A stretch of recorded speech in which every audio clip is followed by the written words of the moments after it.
Hey, this is Michelle coming to you with some kitchen inspiration today. I was in Hawaii 2 weeks ago and ate at this great restaurant called Duke's right on the beach in Honolulu. And I had this fabulous meal, so I thought I would try to recreate it when I got home.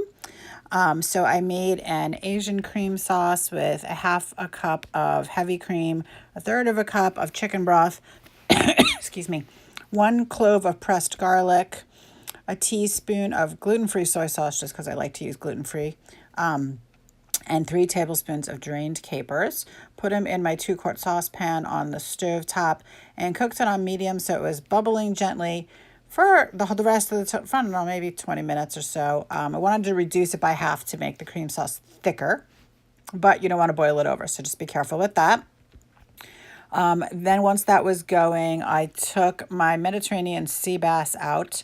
Actually, in Hawaii, they used a fish called opah, O-P-A-H, which was fabulous, but I didn't see it in my store, so I bought Mediterranean sea bass, which is a light white fish with not a heavy flavor.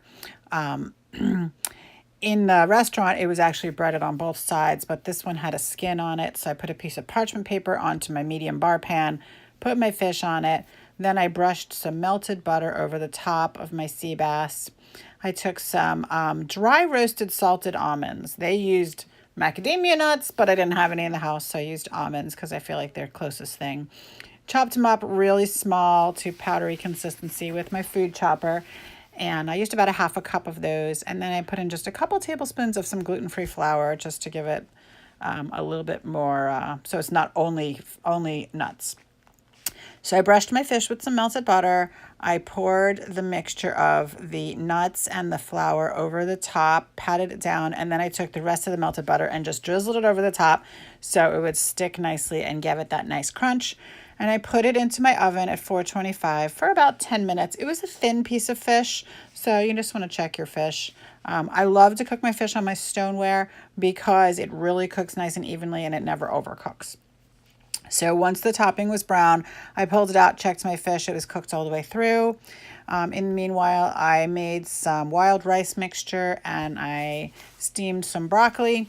And then I pulled my fish out, put it on plates, and I put the reduced cream sauce on top of it, put a little bit more on my rice, and we ate it. And it was really good. It was almost exactly what I had at the restaurant. I was very, very pleased with it. Super easy to make. Pretty healthy, and the whole thing was gluten-free. You don't have to make yours gluten-free, but it's up to you. It was absolutely delicious. Hope you enjoy.